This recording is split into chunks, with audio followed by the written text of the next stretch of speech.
बाबा विश्वनाथ की नगरी बनारस से आपका स्वागत है study with team Banaras channel पर।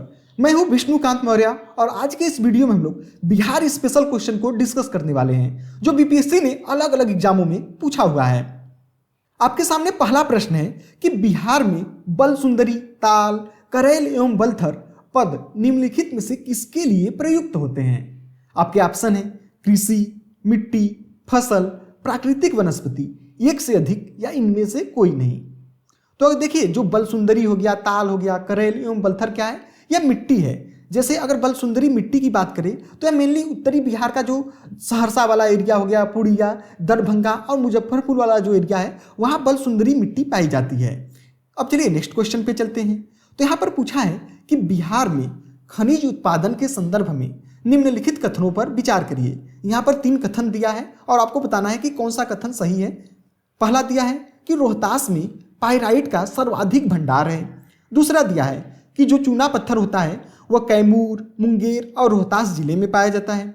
तीसरा दिया है कि जमुई जिले में सोने का भंडार पाया जाता है। अब आपको बताना है कि कौन सा कथन सही है। केवल 1 और 3, केवल 3, 1 और 2, एक से अधिक या इनमें से कोई नहीं। तो यह बात सही है। पाइराइट का सर्वाधिक भंडार कहाँ है, तो रोहतास में है। दूसरा अगर बात करें कि चूना पत्थर कैमूर, मुंगेर तथा रोहतास जिले में पाया जाता है, तो यह बात भी सही है। इसी तरीके से अगर तीसरे कथन की बात करें कि जमुई जिले में सोने का भंडार है, तो ये बात भी सही है। इस हिसाब से तीनों जो कथन है वो सही है। तो यहाँ पर कहीं पर भी आपको तीनों कथन देखिए सही नहीं दिख रहा है, इसलिए इनमें से कोई नहीं ऑप्शन सही हो जाएगा, ई वाला ऑप्शन। अब चलिए नेक्स्ट क्वेश्चन पे चलते हैं। तो यहाँ पर पूछा है कि निम्नलिखित में से कौन सा असम का शास्त्रीय नृत्य या फिर क्लासिकल डांस है। गोटीपुआ, सतरिया या फिर सत्रिया, राउप या फिर छऊ। तो इसका सही उत्तर हो जाएगा जो सतरिया है वो असम का क्लासिकल डांस है। और भारत में टोटल 8 क्लासिकल डांस है। जैसे अगर हम लोग बात करें जो भारतनाट्यम है वो कहाँ का शास्त्रीय नृत्य है, तो तमिलनाडु का है। कथक उत्तर प्रदेश का, कथकली और मोहिनीअट्टम कहाँ का है, तो केरल का है।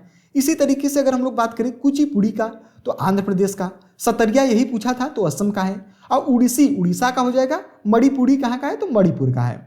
ठीक है, अब चलिए नेक्स्ट क्वेश्चन पे चलते हैं। विक्रमशिला गांगेय डॉल्फिन अभयारण्य बिहार के किस जिले में स्थित है। भागलपुर में, पटना में, बक्सर में, नालंदा में, एक से अधिक या इनमें से कोई नहीं। तो जो विक्रमशिला गांगेय डॉल्फिन अभयारण्य कहाँ पर है, तो भागलपुर में है, इसलिए ए वाला ऑप्शन यहाँ पर सही हो जाएगा। और अगर हम लोग बात करें जो विक्रमशिला यूनिवर्सिटी है वो भी कहाँ पर स्थित है, तो भागलपुर में ही स्थित है। और जो विक्रमशिला यूनिवर्सिटी बनाया किसने था, तो पाल वंश के धर्मपाल ने बनाया था। अब चलिए नेक्स्ट क्वेश्चन पे चलते हैं। यहाँ पर देखिए, यहाँ पर एक बार और गांगेटिक डॉल्फिन से रिलेटेड क्वेश्चन पूछ लिया है। तो पूछा है कि गांगेटिक डॉल्फिन के संदर्भ में निम्नलिखित कथनों पर विचार करिए। गंगा नदी की डॉल्फिन को IUCN की रेड लिस्ट के तहत लुप्त प्राय जीव के रूप में वर्गीकृत किया गया है।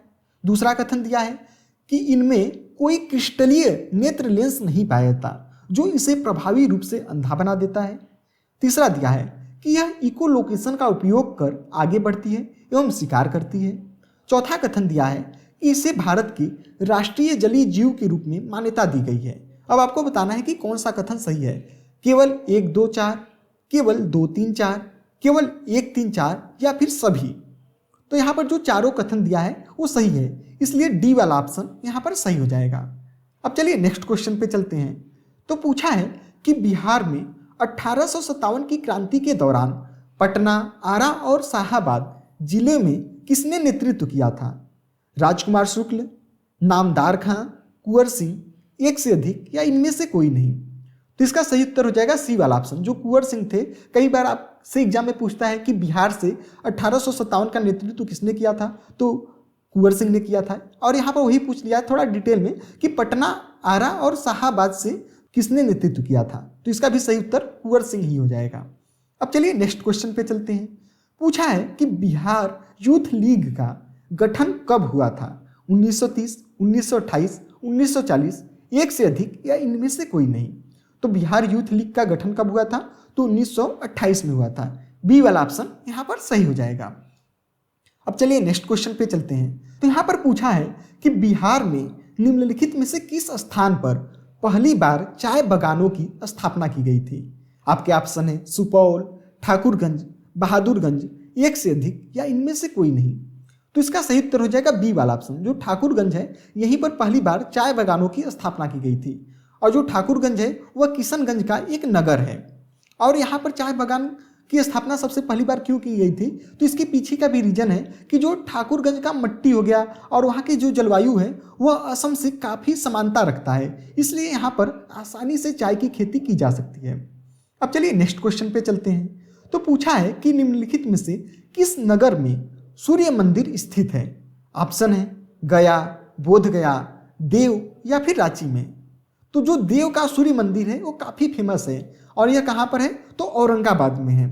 और वैसे अगर हम लोग बात करें कि सूर्य मंदिर जो फेमस है वो कहाँ पर है, तो उड़ीसा का जो कोणार्क है वहाँ पर सूर्य मंदिर वहाँ का फेमस है। और यहाँ पर बिहार स्पेसिफिक हम लोग बात कर रहे हैं तो औरंगाबाद का जो देव है, देव सूर्य मंदिर काफ़ी ज़्यादा फेमस है। अब चलिए नेक्स्ट क्वेश्चन पे चलते हैं। तो पूछा है कि भारत की कुल जनसंख्या के सापेक्ष बिहार की जनसंख्या का प्रतिशत क्या है। 8.58, 10.10, 12.25, एक से अधिक या इनमें से कोई नहीं। तो इसका सही उत्तर हो जाएगा 8.58, पहला वाला ऑप्शन। जैसे अगर हम लोग मान लें कि भारत की टोटल जनसंख्या अगर 100 है तो 100 में से 8.58 लोग कहाँ पर निवास करते हैं, तो बिहार में। ये 2011 की जनगणना के अनुसार। तो ए वाला ऑप्शन यहाँ पर सही हो जाएगा। अब चलिए नेक्स्ट क्वेश्चन पे चलते हैं। तो पूछा है कि बिहार के निम्नलिखित जिलों में से कौन सा जिला नेपाल के साथ सीमा साझा नहीं करता है। मधुबनी, किशनगंज, सीतामढ़ी, पूर्णिया, एक से अधिक या इनमें से कोई नहीं। तो जो पूर्णिया है वही नेपाल के साथ सीमा साझा नहीं करता है। और टोटल अगर हम लोग बात करें कि नेपाल के साथ कितने जिले साझा करते हैं बिहार के, तो टोटल 7 जिले हैं। कौन कौन से हैं, तो पश्चिमी चंपारण, पूर्वी चंपारण, सीतामढ़ी, मधुबनी, सुपौल, अररिया, किशनगंज, ये क्या करते हैं, नेपाल के साथ सीमा साझा करते हैं। और अगर टोटल बात करें कि बिहार जो है नेपाल के साथ कितने किलोमीटर की सीमा बनाता है, तो 729 किलोमीटर की। चलिए इसे मैं आपको मैप के माध्यम से भी समझा देता हूँ।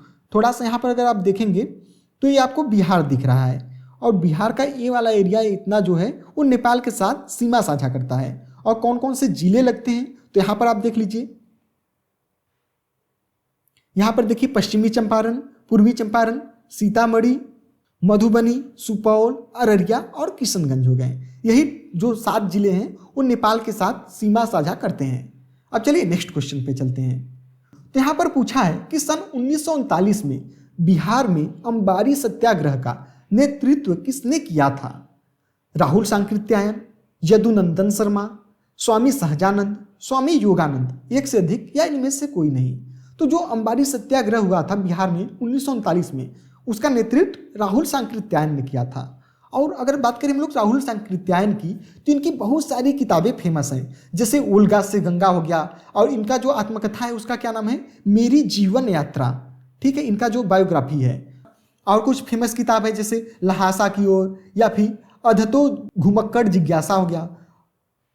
अब चलिए नेक्स्ट क्वेश्चन पे चलते हैं। तो पूछा है कि इनमें से किसने बिहार में पहले कांग्रेस मंत्रिसभा का नेतृत्व किया था। आपके ऑप्शन है अनुग्रह नारायण सिन्हा, जयप्रकाश नारायण, अब्दुल बारी, श्री कृष्ण सिन्हा या फिर इन्हें श्री कृष्ण सिन्हा भी कहा जाता है, एक से अधिक या इनमें से कोई नहीं। तो इसका सही उत्तर हो जाएगा श्री कृष्ण सिंह। और बिहार के पहले सीएम भी कौन थे, तो श्री कृष्ण सिंह या फिर श्री कृष्ण सिन्हा थे। अब चलिए एक क्वेश्चन आपके लिए है, इसका उत्तर आप नीचे कमेंट सेक्शन में दीजिएगा। बिहार का अद्वितीय त्यौहार कौन सा है, मतलब बिहार का सबसे फेमस त्यौहार कौन सा है। दीपावली है, विशु है, विनायक चतुर्थी है या फिर छठ पूजा है। अगर आपने वीडियो को यहाँ तक देखा है तो वीडियो को लाइक कर दीजिएगा और चैनल को सब्सक्राइब नहीं किए हैं तो चैनल को सब्सक्राइब भी कर लीजिएगा। धन्यवाद।